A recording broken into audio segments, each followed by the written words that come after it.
Okay, so we are going to try this out. This is probably a very bad idea. But never let it be said, I only ever do good ideas. Alright, so today we're going to be talking about the United States and the Great War. A very famous Uncle Sam, I want you for the U.S. Army.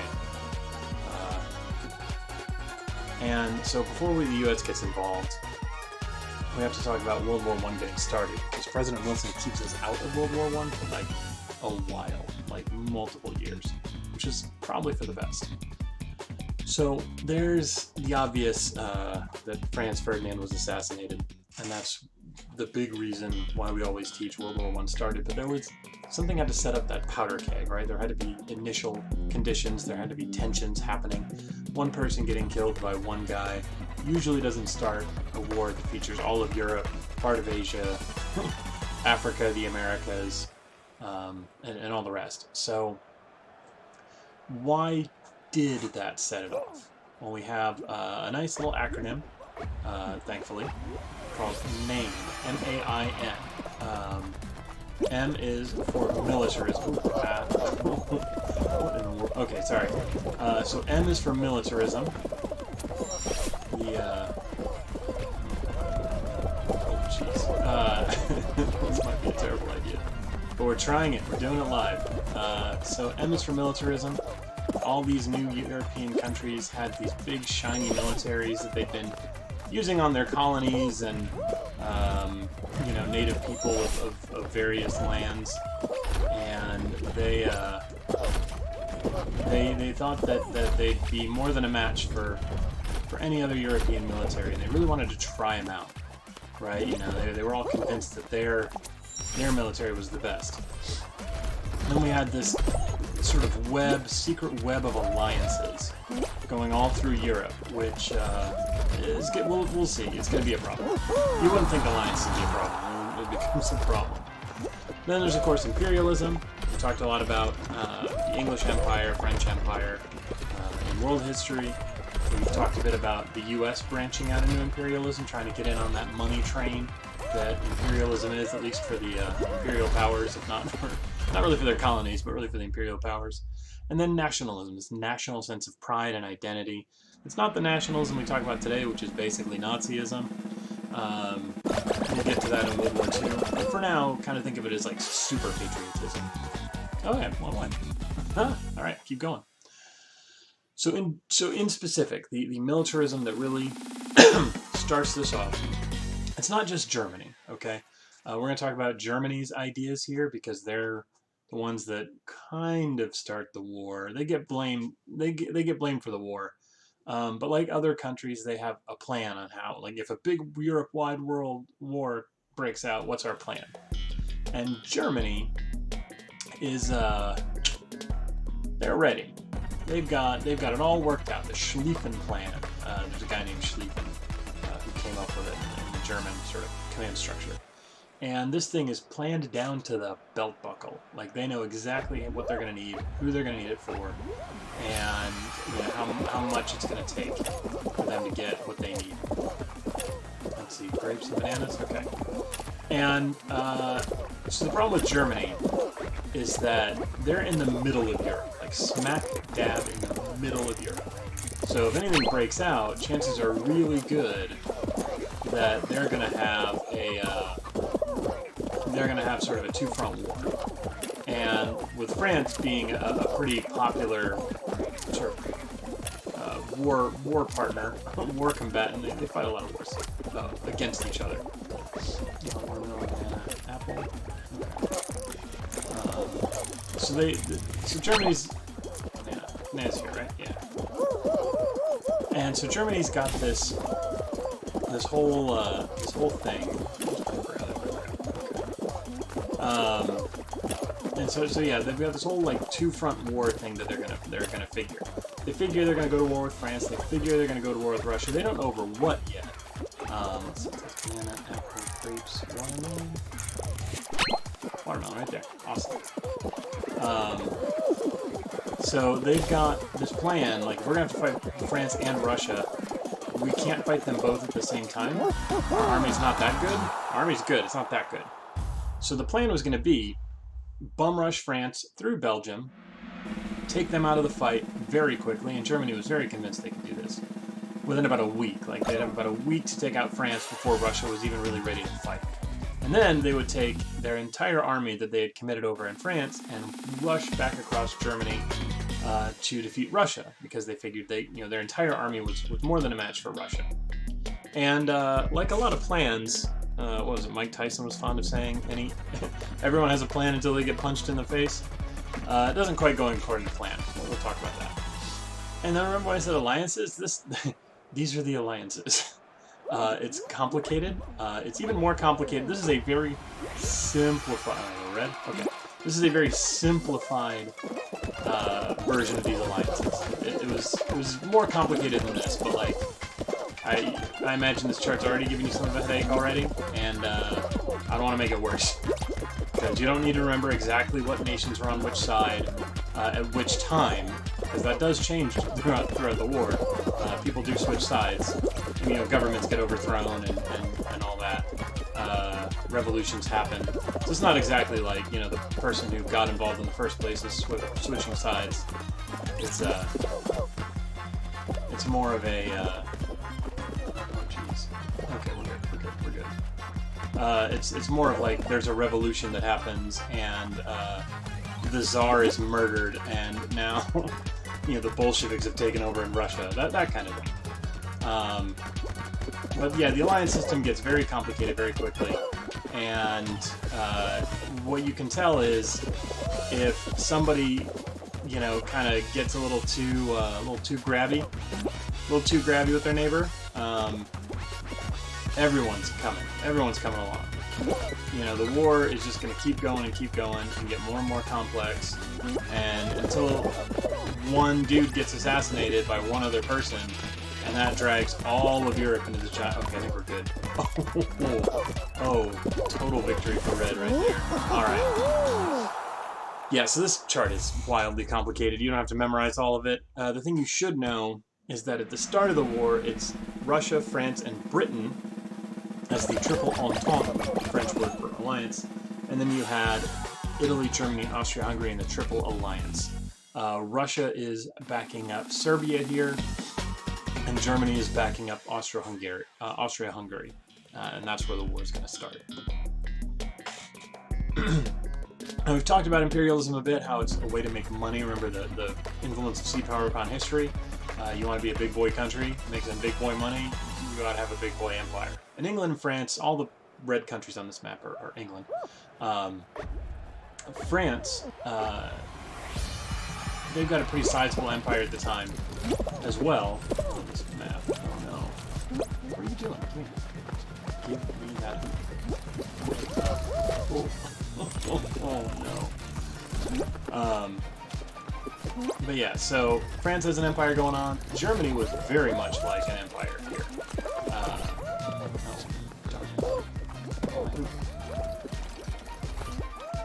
Come on.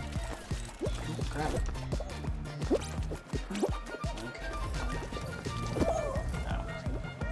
So, sorry. I told you this might be a bad idea.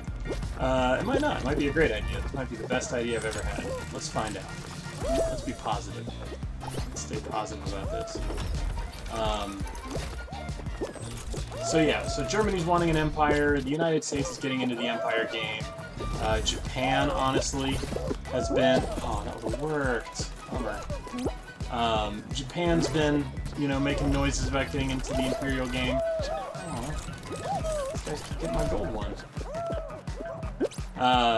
And so like, but all the good empire places are pretty much taken, right? Like everyone's kind of taken these empires. And so if you want another spot, you gotta be willing to take it. You gotta be willing to fight for it. And so that's what Germany's kind of preparing for. Like if they're gonna want to be able to keep up, they're gonna need to get involved. They're gonna need to really start. Oh, I might have it. All right, sorry. Yeah, so Germany really wants an empire. They really want to get involved. Japan's making noise about getting an empire. And a lot of the places are taken. A lot of the takeable places are taken. So you want an empire, you're going to have to go fight for it. And then, of course, there's nationalism. Now, England and France, they've had a national identity for a while. Germany, as a full entire country, has only been around for maybe 100 years at this point. But, you know, they've got a very strong national identity that goes back a long ways. But you have these people in Southeast Europe, these Slavs, these Bulgarians, Albanians, all these different ethnic groups that are kind of in that Balkan mountain region. They want their own countries too. And the problem with that is that land is owned by the Austro-Hungarian Empire, and they are not interested in giving up their empire. So this is the seal, right, by the way, of the Black Hand, which is going to come into play in just a minute. Because it was the Black Hand, this Serbian independence group, Serbian nationalist independence group, they're the ones that kill Archduke Franz Ferdinand in order to, well, you know, get their way on things. And the guy that did it was Gavrilo Princip. He was like 19 years old. Let's see if I can find. There's a few pictures of him out there. You color photographs of him. Young kid. Most of you know 19-year-olds. I mean, you know, like that look hasn't changed in the last 100 years. So, I mean, the clothing has, sure, but general. What in the world? That's not on the thing. There we go. So Serbia.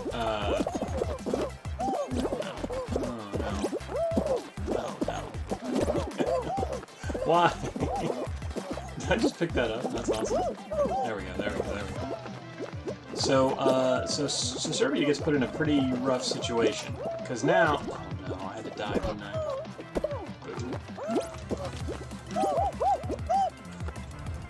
Yeah, I think I've got to die. Yeah, there we go. Whoop. Yes, perfect, precise. Doing it, making it happen. These guys are making it happen too.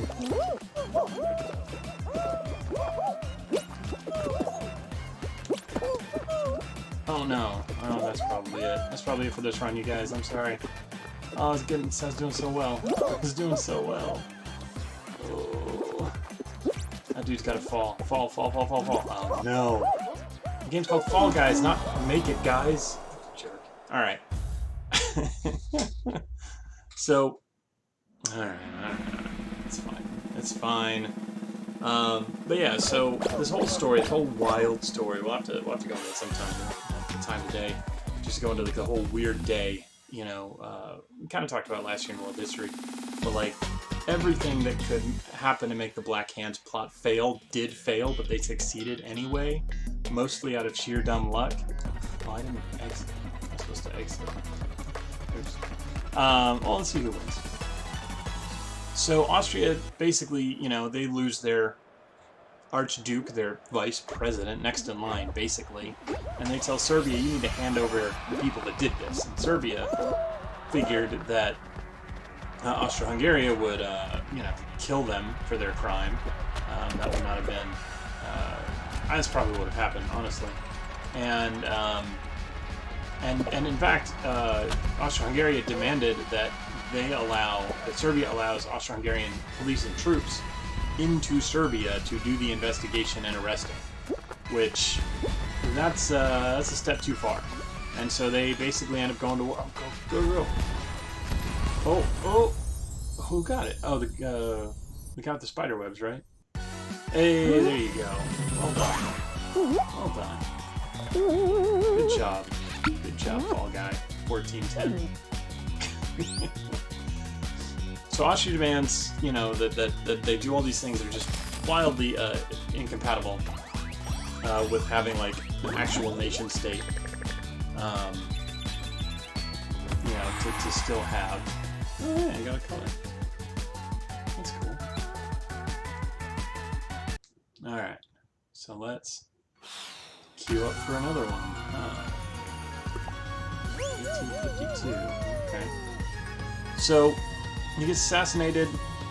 They demand justice for the assassination, but it gets like way too political, way too hot. So the two of them go to war. which brings in the alliances from earlier, which triggers the militarism plans that Germany and France and Russia all have for each other, which sets it all off. So let's kind of swing back over to the US. We've kind of talked about that other part of World War I in world history. There's books, documentaries, all kinds of things that you can go back through and get a lot of the details on that. And we'll go over some of them.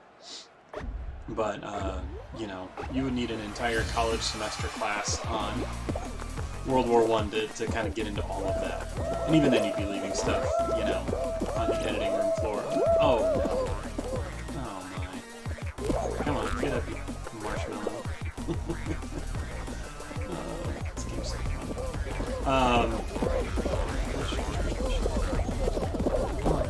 Come on. Team effort.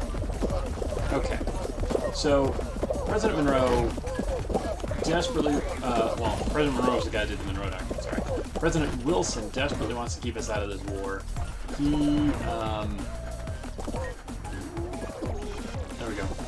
He, I'm not saying he's, like, knows what's going to happen or anything, but the first sort of hints that a lot of, you know, sort of the like the top military people, well, the top military people, they really want this to happen. But there's people in all these countries that are kind of like noticing what modern warfare is going to look like.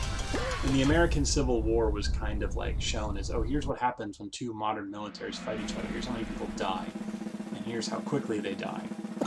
And it's, you know, 50 years since the American Civil War, and weapons have only gotten more advanced. So President Wilson kind of says we need to kind of go back to President Washington, President Monroe. We need to stay out of this. We need to stay neutral. We need to keep out of this situation. So President Wilson officially declares neutrality in 1914 when World War I starts, basically citing the fact that this is a European conflict. The U.S. has nothing to do with it, wants nothing to do with it. All right, I'm in yellow. Got it. And the blue guy's over there. Got it. So grab a blue guy. Help out our yellow friend. Oh gosh. That guy got here quick. Oh no. Oh. Oh no. Oh, he was nowhere near me. Ridiculous. Alright. So Wilson declares neutrality, and he does his best to keep it actually neutral. How in the world did that happen?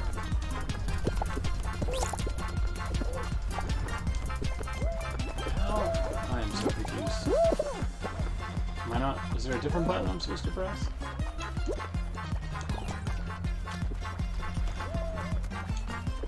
Come on. Shoot. There's a guy.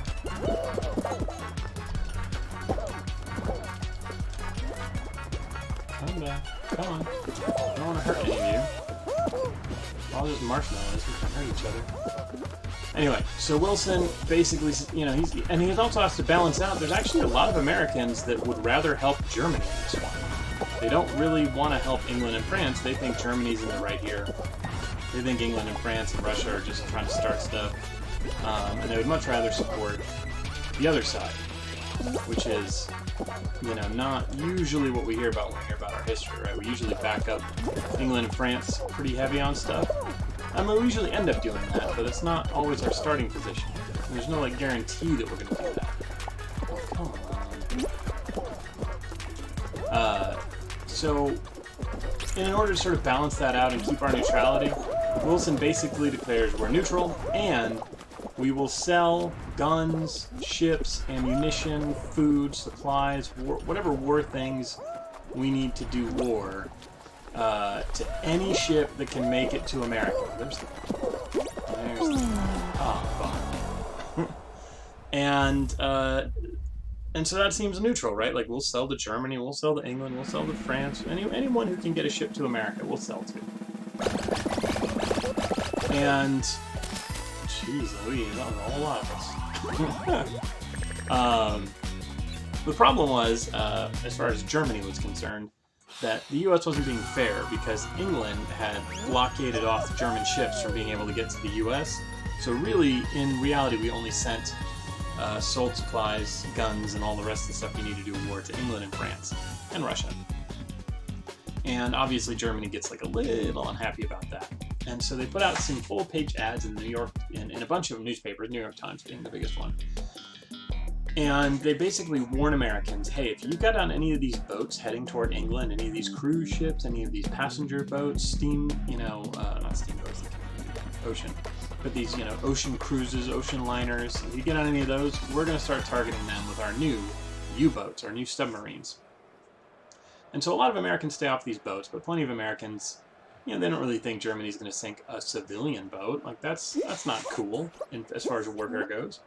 Sink other military boats, obviously, absolutely. But you don't sink passenger boats. Well, the problem is Germany thinks that there are war supplies on these passenger boats, and they are going to do what they have to do to protect their, people, their soldiers. And if that means, sinking a civilian boat, quote unquote, that's full of guns and ammunition and all that, then that's what they'll do. And so they do that. They sink the they sink the Lusitania, which is a British boat. And there's about 100 Americans on it. A lot of the people on there die because it's a U-boat torpedo. Like, there's not a German boat there to pick up survivors, right? That's the thing with submarines. If you sink a boat with a submarine, everyone on that boat that doesn't get in some kind of lifeboat, or raft or something, they're going to die. They're going to drown. And it used to be in war when, you sank an enemy battleship, your battleship would pick up the enemy crew that, was there, and they'd be prisoners, and you could try and ransom them and trade them for other prisoners, but they'd be prisoners, they'd be alive.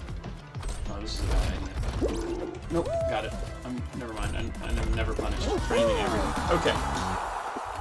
And, so they sink the Lusitania because it was probably carrying ammunition, which it was, because the way it exploded, there's no way one torpedo could have done that.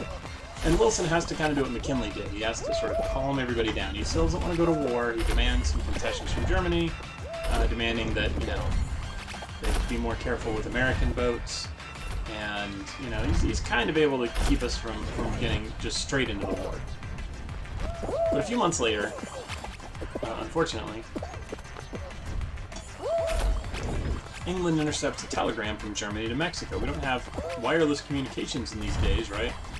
We literally have a wire going from England, from London, England, down across the Atlantic to the Americans, and that's how we would get wired communications like telegrams from one side of the world to the other. So Germany has to send this telegram to Mexico through the telegram wire that goes through England. Well, England gets their hand on the telegram.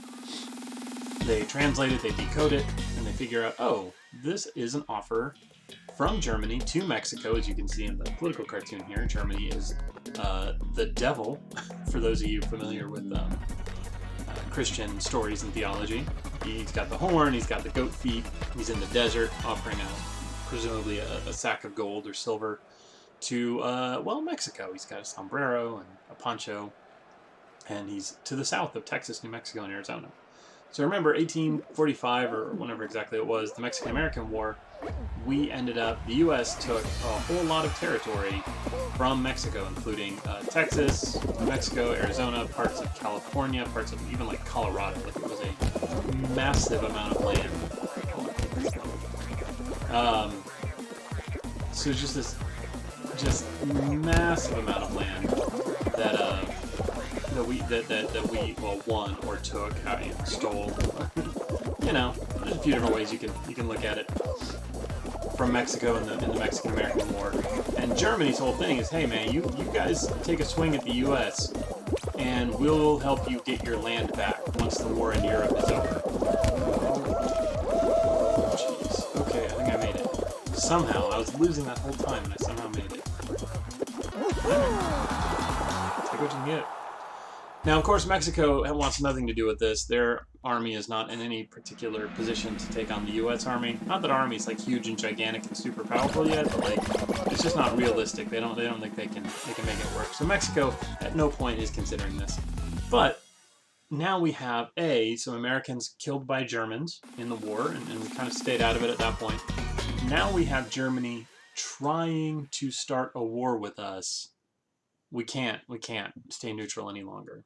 So next time, we'll talk. Well, heck, let's just keep this running. Let's just keep this running. It's an experiment. Let's try. So next up, the United States goes to war. Slime. Oh, I'm actually pretty good at slime climb sometimes. So April 6, 1917, Congress declares war on Germany and its allies in World War I. This is the Seattle Star. Every newspaper in America would have been carrying basically the same headline, basically the same news. Just pick the Seattle Star one. I don't know, I like the headlines. Very evocative of the times, very, gives you an idea of what exactly was going on in newspapers at that time. Type of photographs and language used. Just a good example. There's literally hundreds or thousands I could have picked from. Every single newspaper in America would have led with this story. So, again, you're not necessarily going to need to know April 6, 1917. I'd probably know the year, 1917. Oh, no. Oh, gosh. Okay. Alright. So I know 1917. April 6th, you can if you want. So things have been going pretty rough in the war already, and we'll get to that in a minute. But one of the big things that comes out of our declaration of war is that we passed the Espionage Act of 1917 and the Sedition Act of 1918. This is an actual, basically, poster that was put up to help warn printers, newspaper printers, ad printers, pamphlet printers, book printers, to not publish anything anti-American because you can get arrested. These laws, you don't have to remember exactly what the Espionage Act does and exactly what the Sedition Act does. You're going to see them sort of paired together even on the STAR test. If they're on the STAR test this year. Again, they can't tell me, that'd be illegal, but in past years, anytime they ask about it, there's never a thing where you have to know Espionage versus Sedition Act. Like, they're lumped together, because they basically do a lot of the same things. A lot of overlap in the two laws anyway. But basically, it makes it illegal to say anything, print anything, go on the radio or with anything, television with anything, movies, reels with anything that could harm the United States. So if you are talking about, well, maybe the U.S. shouldn't be in this war, maybe we should make peace with Germany, well, you can get arrested for that. And you may think, but wait a minute, Mr. Trask, we've talked about the First Amendment in this class, freedom of speech. They can't do this. Well, I mean, they did. So, like, whether they can or can't seems like a silly thing to argue about when they just do it. So, nope. Okay, sorry. So yeah, so they just kind of like do it. And yeah, probably the First Amendment doesn't allow them to, but like,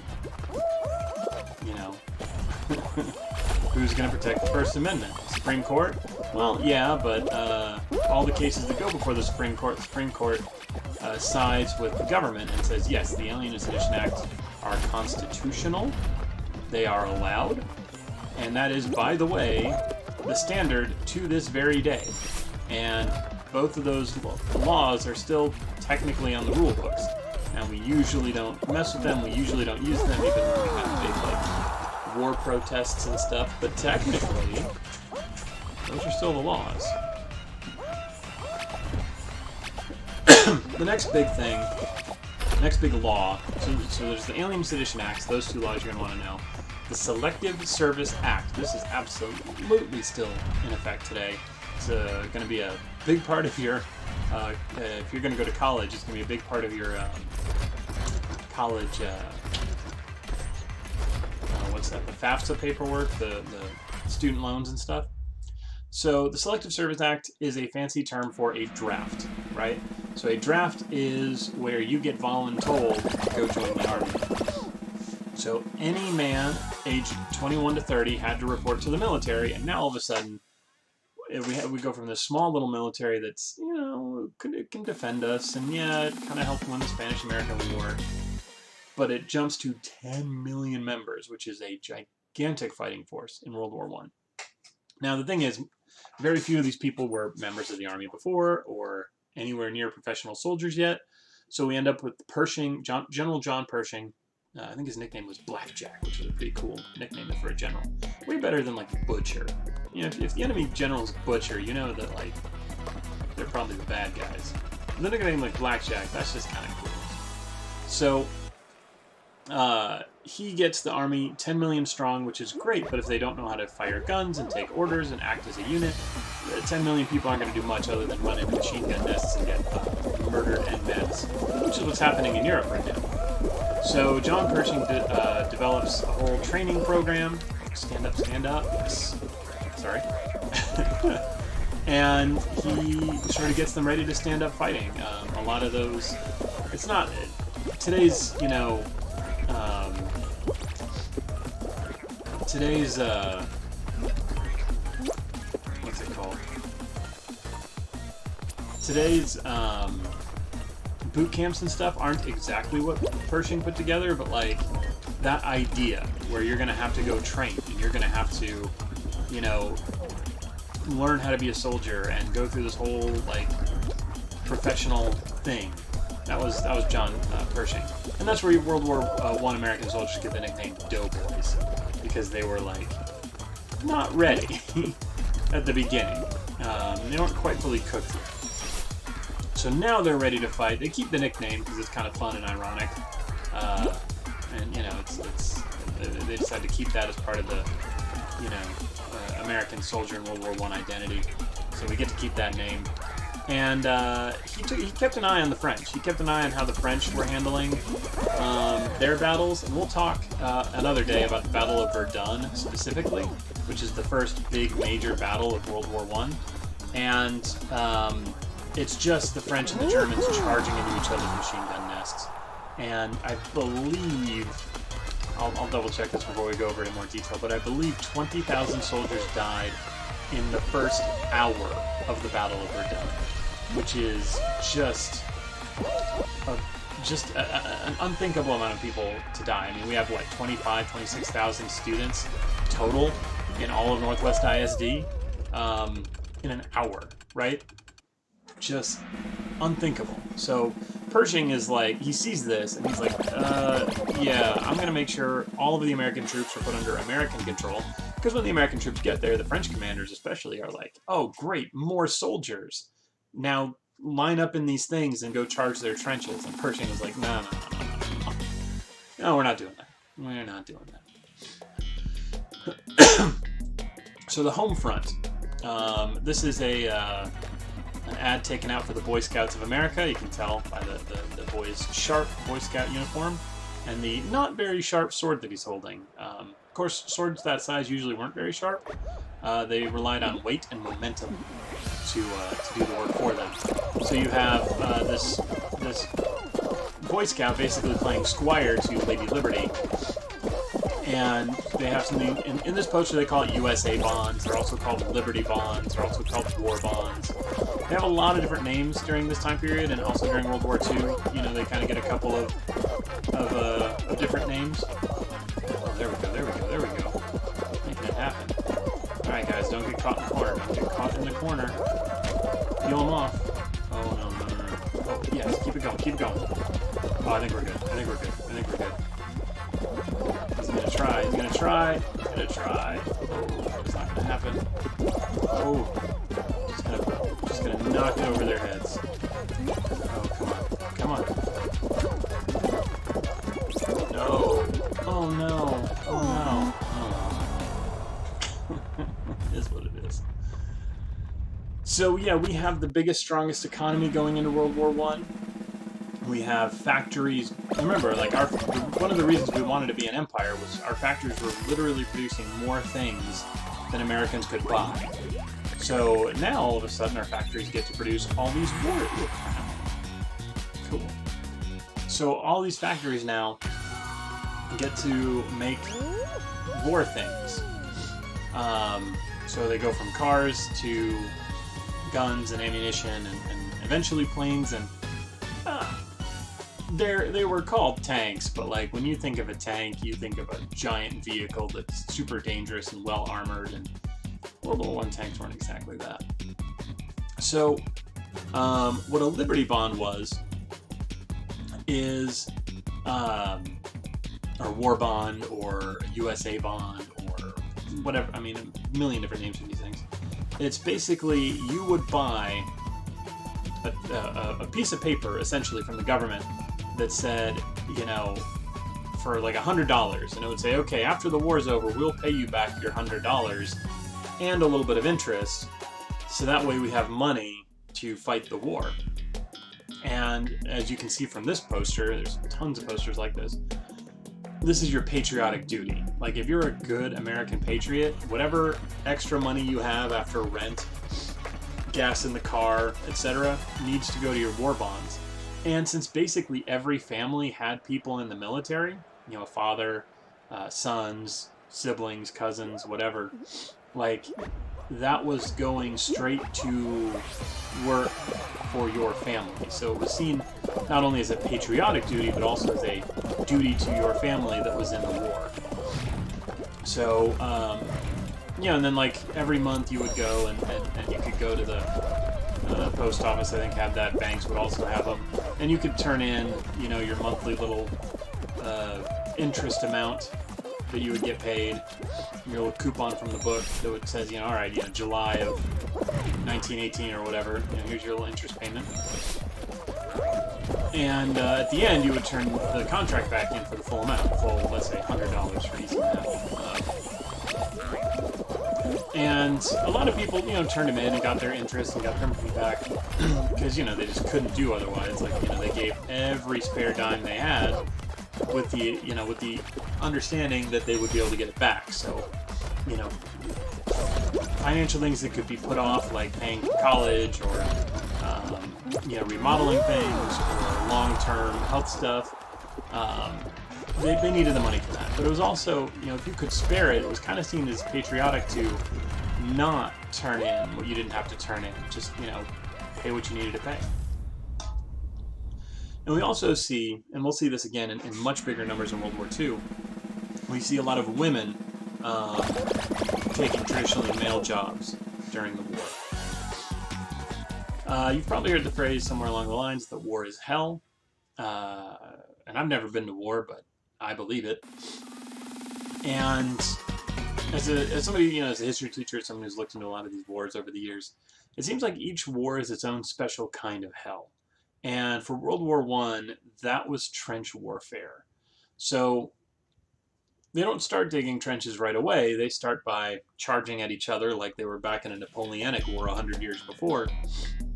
You know, some of them even were still on horseback, you know, charging in against the enemy. Well, the enemy had machine guns, so they would just, you know, one person aiming and shooting, the other person loading the, you know, loading the stuff in. And they, you know, like I said, battle over done. 20,000 people in the first hour dead, mainly because of these machine guns. And so because of those machine guns, they need protection from it. Well, not a whole lot of machine gun-proof body armor. You know, tanks aren't really an actual effective thing yet, so your options are kind of limited. And the main option that these people had and used was digging a trench. That's so-and-so. And so you dig a trench, and now they can't shoot you with machine guns until you pop out of the trench. And so we end up with these lines, miles and miles and miles, like hundreds of miles long, to sort of defend themselves. And then eventually you would be able to take over an enemy's trench, and they would fall back to another one, and you'd get to that one, and then they would take that trench back, and you'd fall back to your old trench, and they'd jump back into that one again. And these battles are going for months and months and months. And maybe at the end of it, the amount of territory gained would be a football field or less. And just tens of thousands, hundreds of thousands of soldiers would be dead. And it's just, you know, this is why, you know, Jack Pershing wanted nothing to do with this kind of fighting, especially giving troops to the French generals who didn't seem to learn any lessons ever during the course of the war. You also have a few other bits of technology. Oh, sorry, forgot one. Barbed wire. So when there's going to be a lot of technology in this war, the two big things that cause trench warfare are machine guns and barbed wire. So you have these machine gun nests, and then you put barbed wire in front of them, and it becomes almost impossible just to run straight at them and attack. The other big thing, the two things that sort of come around because of trench warfare are poisonous gases and tanks with like an asterisk next to it. You know, these aren't like how you normally think of tanks in actual like modern warfare. You know, like the video game. So, yes. So, yeah, so they bring their tanks in. There we go. Well, again, tanks with an asterisk. And, almost got just dunked on there. And the problem with the tanks is they had some armor plating. You can tell they're not very big, but they could get over a trench most of the time. They could run over the barbed wire, you know, most of the time. So it was a way to kind of break up trench warfare a little bit, but there weren't enough tanks. They weren't powerful enough to like stop trench warfare from being useful. And you also have poison gas. Mustard gas was the most popular one, but there were others very similar. And the two main reasons it was so effective: one, early gas masks, as you can tell from the picture, not very effective. Not very effective. And so you have this mustard gas that's coming in, and it's kind of getting through the gas masks, and you know, it's killing you. So your choice is stay in the trench, and mustard gas is heavier than air, so the gas kind of settles down into the trench. Ooh, egg siege. And yeah, so either you stay in the trench and probably die, or you jump out of the trench and probably die from machine gun fire. So not a lot of great options there. Now, for the most part, at the beginning of the war, the Germans' idea to oh my gosh, a gold egg. Oh, it's open. It's open. That gold egg. Any yellow, take a gold egg. I'm not gonna be that picky. I'm not gonna be so ridiculous that I'm the one who has to take it.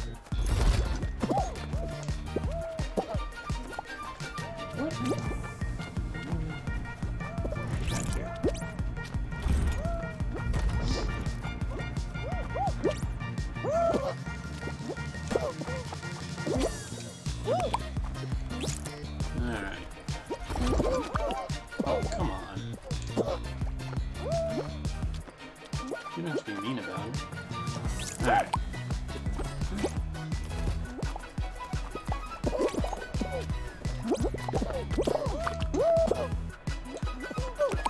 So, sorry.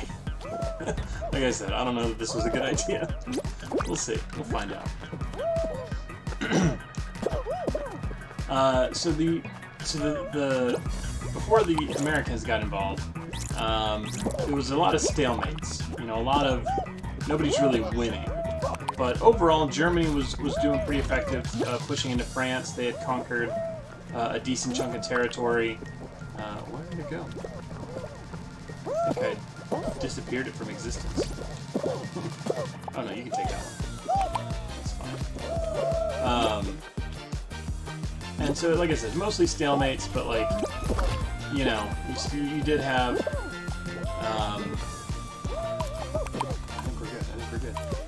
Yeah, you did have some forward momentum by the Germans. They were doing okay. They were losing a lot of troops, way too many troops. But once the Americans get involved, it starts pushing things a little back closer toward Germany until it sort of culminates in this Battle of Argonne Forest. You don't need to remember the exact date, September 26, 1918, but understand that this is, you know, less than a year away from the end of the war. A combined American, French, and British force is able to sort of stop Germany from from continuing to fight. They start retreating, but at the end of the war, a few months later, there are still German troops in France. There are still German troops in Belgium, in Russia. Like, you know, Germany is for the most part on the offensive still. But the German leaders of the war, you know, Hindenburg and Ludendorff, I think are the two guys that are sort of running the war effort for Germany. They kind of realized that, like, what's left of the German army is not enough. You know, no matter what happens, you know, they're not going to be able to. They're not going to be able to, like, win this fight. It's not going to happen. So they surrender November 11th, 1918. For those of you that either know the school calendar very well or have family in the military or just celebrate the day, you might recognize that as Veterans Day, November 11th. And that's because that's where we get it from. We celebrated Armistice Day for a long time. Many years, but a little while after World War II, I think. Someone's gonna know the exact day, and it's not gonna be, and I'm gonna be wrong on that, but, like, that's fine. You know, after World War II, sometime we changed it over to Veterans Day, you know, sort of in total. There's a Kurt Vonnegut that I'll have to read for you guys at some point. I'll have it in front of me. But we'll talk about it in class. There's a Kurt Vonnegut thing where he talks about Armistice Day versus Veterans Day. And I'm not going to say I agree with him 100%, because I've certainly seen the argument that it's not terribly... oh no. Oh, I had those. Oh my gosh. So... Alright, we're still good. We're still good. We can still take it.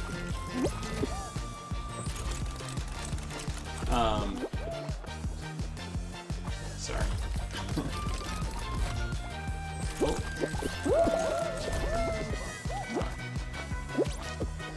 So, yeah, so we have Armistice Day. It's the 11th day of the 11th month of, you know, the 11th hour, I think. I think they do it at 11 o'clock, yeah, November 11th, which was the end of the war. And they did that on purpose, actually. Like, they figured out that they were going to surrender a few days earlier, and they decided, you know, what the heck? Let's wait a few days and let's make it count. Let's make it fancy, you know. And it's like, oh, well, how many people died in those couple of days, you know? Because they kept fighting. Like, generals kept fighting. They weren't sure if it was like a trick from the other side or if they could figure out something in just a couple more days. But, oh, come on. Sorry, just 1 second. I gotta focus. Yes!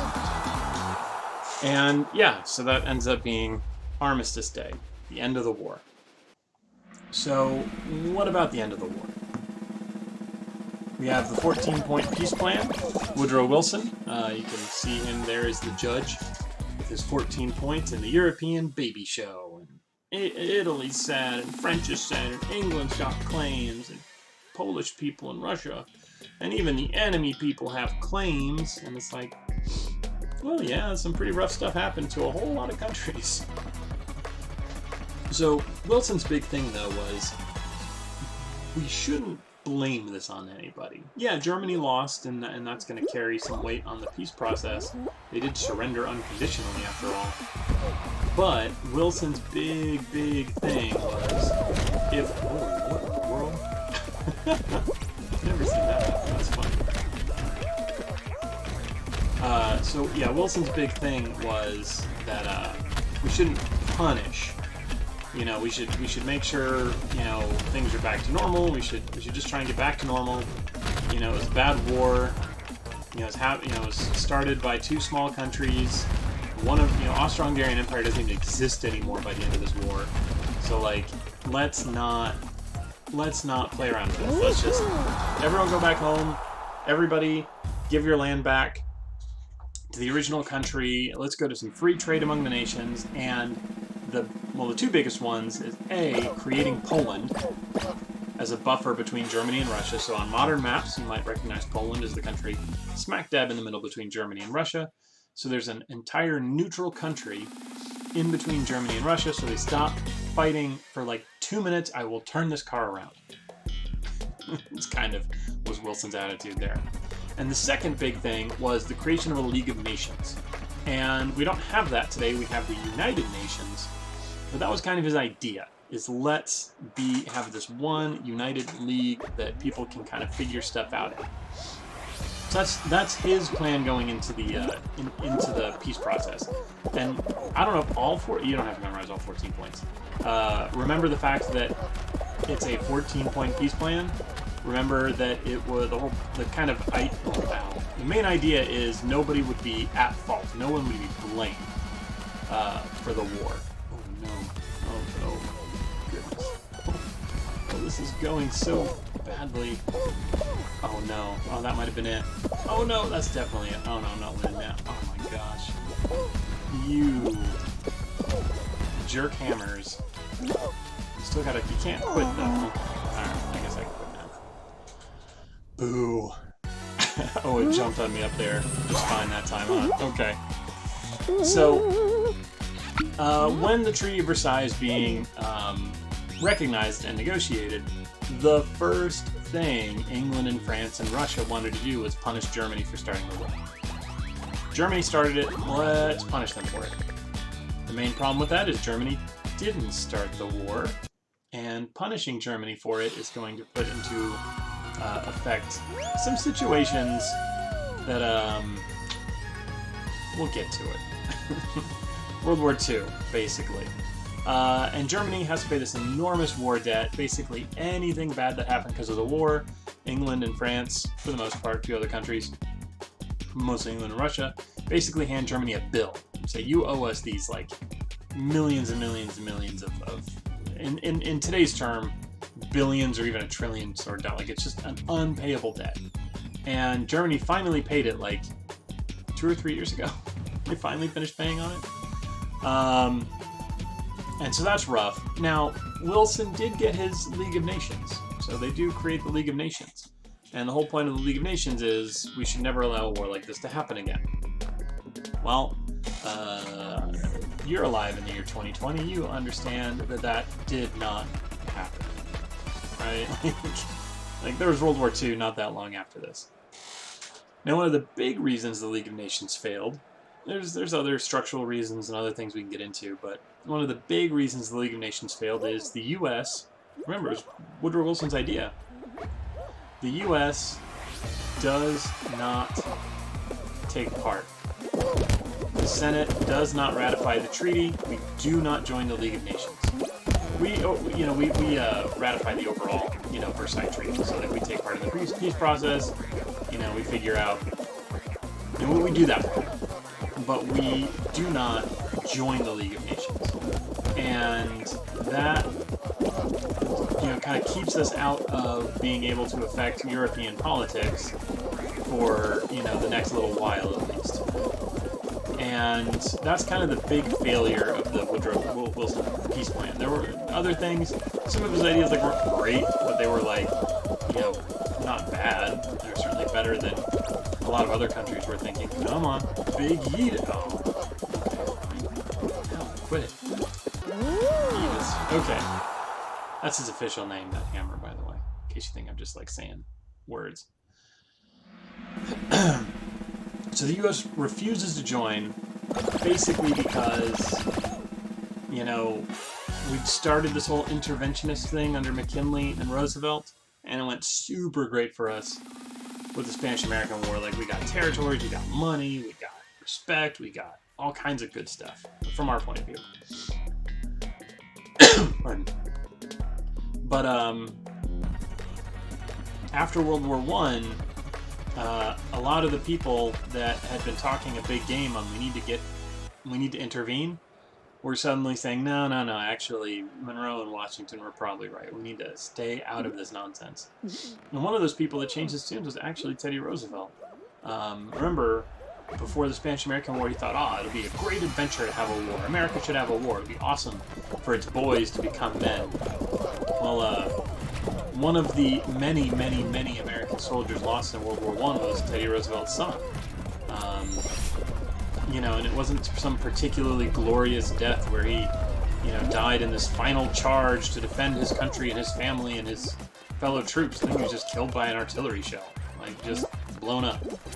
Might have been killed by a machine gun fire. Like, it wasn't some brilliant, heroic, wonderful death where they could have a funeral with, you know, crying a couple of tears and talking, you know, the men whose lives that he saved, telling brave stories of the kid. Like, he just gets one of the hundreds and hundreds of thousands dead in the war. He's just another number. And Teddy Roosevelt never really recovers from that. You know, the grief and the depression. And honestly, yeah, you do. Honestly, I don't blame him for it. But when even Teddy Roosevelt's kind of like, no, we don't need to get involved with this. We're not able to get the votes. We stay out of the League of Nations. Now, eventually, after World War II, we get the United Nations. And the United Nations has been pretty... I mean, I understand the United Nations is not super effective at its job all the time. Trust me, I get it. I know. But, like, honestly, we haven't had another World War since. Which is probably a good thing. So, it wouldn't be... you know, I majored in history in college, but I also minored in English. So it would... it'd be pretty hard for me not to take this opportunity to do some foreshadowing. Good English crossover tech. The big causes of World War I, main, right? Militarism, alliances, imperialism, nationalism. Those weren't really addressed. We still had the problems of these giant modern militaries. Germany was limited to 100,000 troops because of the Treaty of Versailles, but like, even then, they still had modern militaries. They still had their political parties basically had like street fighting gangs that sort of, you know, were almost a secondary military. That's one of the reasons the Nazis were able to get into power. Their street fighting gangs were very well armed and well funded and fought well against the other political. The Nazis are not the only political party that had these sort of what's happening. These street fighting gangs, basically, they all did. The communists in Germany had them. The national, the Social Democrats had them. They all had them. But militarism was never done. Secret alliances were kind of outlawed. So, like, that kind of got solved, sort of. Not exactly. Ooh, got a new pattern.